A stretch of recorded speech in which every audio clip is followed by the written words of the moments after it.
Ito ang reading mo, Libra. Welcome back to our channel. Naway nasa mabuti kayong kalagayan while watching the channel. Sa general reading kayo ng bahalang magpalit-palit ang situation nyo sa reading ko.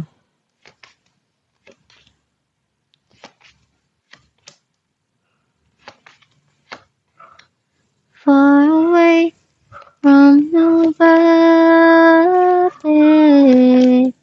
hold me now. It's just to say I'm sorry. At the bottom of the deck, Nine of Wands. I feel like ang nasense ko na energy mo, may mga pinagdaanan ka na ilang beses kang nasaktan, nadapa, pero alam mo sa sarili mo, kaya mong ibangon yung sarili mo dun sa mga pinagdaanan mo na yon, and natuto ka na. Binigyan mo yung sarili mo ng wall dun sa mga taong nakakasakit sa'yo, and you feel guarded na. Hindi ka na basta-basta magtitiwala dun sa mga nakasakit sa'yo.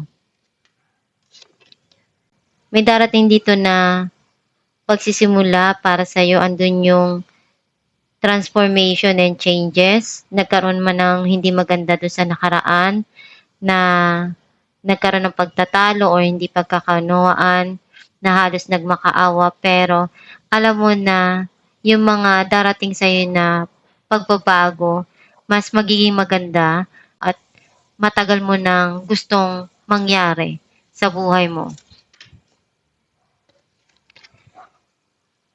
May tao na darating na ipapadama sa yung totoong pagmamahal. Ipapakita sa iyo kung anong kaya niya na punuan dun sa relasyon.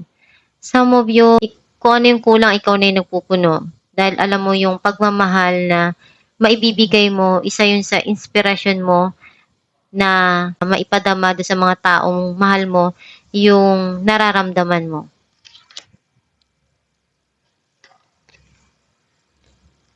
Ngayon natuto ka na, mas pinaprioritize mo na kung ano yung pangangailangan mo. Some of you, andun yung nagpapaganda ka, nagpapaparlor, bumibili ng gamit, damit na alam mong magpapasaya para sa'yo.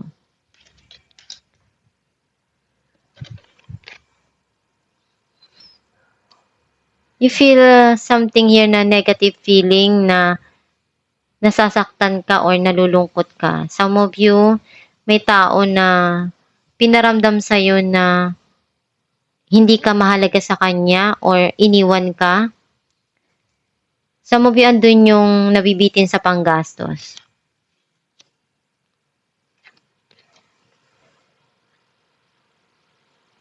May mga naalala ka sa nakaraan mo na hindi mo makalimutan kasi andun yung pagpapahalaga mo sa memories na yon. And isa yun sa inspirasyon mo palagi na may mga sitwasyon sa buhay mo na hinuhugutan mo ng motivation para magtagumpay sa buhay. Natututo ka na maging independent at tumay sa sarili mong paa. And nagiging kontento ka sa mga goal na na-achieve mo. Some of you, nagkakaroon ng stability sa financial, nag-grow or nakakaipon ka na. May darating na communication or clarity. Some of you, may tao na gustong sabihin kung ano yung nilalaman ng isipan niya. Or gusto mong sabihin kung ano yung nararamdaman mo, kung ano yung iniisip mo.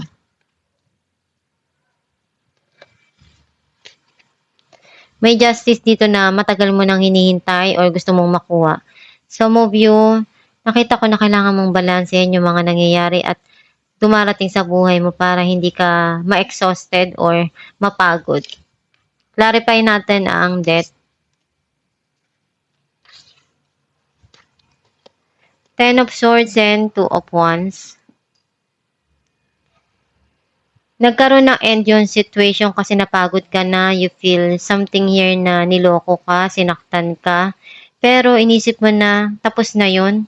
Mas gusto mo na lang magsimula uli at harapin kung ano yung kailangan na harapin at ayusin. At baguhin kung ano yung mga kailangang baguhin. Clarify natin ang The Empress. The Fool and King of Pentacles. May bagong journey ka dito na harapin at handa ka na dun sa mga pagdadaanan mo. Some of you may tao na pinag-isipan niyang mabuti kung ano yung paraan na gagawin niya para bumalik or maibigay niya kung ano yung tulong na kaya niya. Nakikita niya na andun yung masaya ka dun sa kung ano yung meron ka ngayon. Nakikita niya na isa kang empress at napakahalaga mo. Andun yung alam niya kung ano yung deserve mo. Clarify natin ng The Hermit, Three of Swords and King of Swords. May past memories ka na nasaktan ka ng sobra. Nagpalungkot yun sa'yo, iniyak mo. And you feel shattered, your heart into pieces. Pero inisip mo na lang na pagsubok yun. Kailangan mo ngayon na pagdesisyonan kung ano yung dumarating sa buhay mo at harapin. Clarify natin ng Knight of Swords.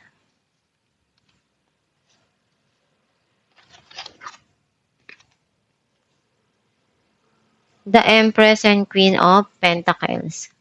Unti-unti ka nang natututo or nare-realize mo na kailangan mo rin ibigay kung ano yung magpapasaya para sa'yo at unti-unti kang mag-heal sa mga nangyari sa nakaraan.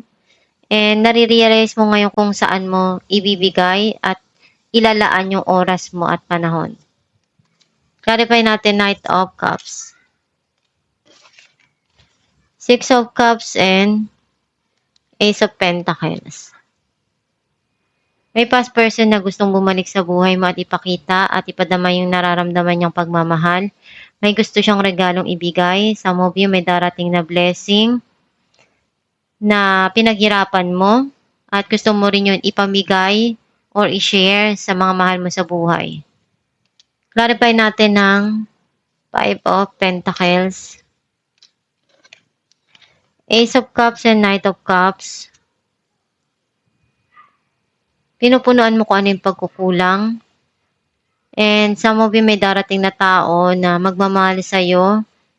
Pwedeng galing sa past or may mga nangyari sa nakaraan na akala mo hindi na darating sa buhay mo yung tao na magmamahal sa'yo. And one day, ibibigay din sa'yo kung ano yung hinihiling mo at pinapangarap mo sa buhay. Clarify natin ng Nine of Pentacles. Wheel of Fortune and Death. Nagkaroon na ng end of cycle, may new cycle na papasok na sa buhay mo. Andun yung peace of mind and harmony, magkakaroon ng pagbabago at malaking changes sa buhay mo. Which is andun yung unti-unting magkakaroon ng grow yung financial mo at ma-achieve mo yung mga goal mo sa buhay. And magiging masaya ka dun sa mga nakukuha mo at nakakamit mo sa buhay. Clarify natin ang Justice. Six of Pentacles and Temperance. Someone is begging at humihingi ng kapatawaran doon sa mga nagawa niya. And nagkakaroon na ngayon ng clarity sa'yo kung ano yung mga nangyari sa nakaraan. Kailangan mo habaan yung pasensya mo. Huwag magpadalos-dalos sa desisyon. Kung sa tingin mo ano yung magpapasaya para sa'yo, yun yung gawin mo. At huwag mong panaigin yung sama ng loob or galit sa puso mo para hindi ka magkamali din sa mga desisyon mo. Alamin natin kung ano ang mensahe ng iyong gabay. Steady progress. We acknowledge you for the progress you made in remembering love in your daily activities. We can clearly see the contribution you're making to the world through your thoughts, feelings, and actions of love. Ang mensahe ng iyong gabay na alam ng Diyos kung ano yung nagawa mo, and nandyan lang palagi ang Diyos nagmamahal sa iyo. Kahit ano yung mangyari sa buhay mo, alam mo na nandiyan nakabantay ang Diyos para ibigay kung ano yung nararapat para sa'yo. Magdasal ka lang palagi at gawin mo yung makakaya mo para ma-achieve mo yung goal at mga pangarap mo sa buhay. Huwag kang susuko sa mga pagsubok na pinagdadaanan mo. Magsumikapan mo lang kung ano yung pangarap mo para ma-achieve mo yon at makuha mo yung tagumpay na gusto mo at hinahangad sa buhay. Huwag kang basta-basta susuko para ma-achieve mo kung ano yung goal mo at tina-target mo na success. Basta isipin mo lang palagi na magtiwala sa kakayahan mo at sa Diyos Ama, kahit ano pa yung pagdaanan mo. Hindi ka niya iiwan, mananatili siya palagi sa tabi mo. At itong yung reading Libra, kung nakaresonate ka, kindly comment down below. Thank you for watching.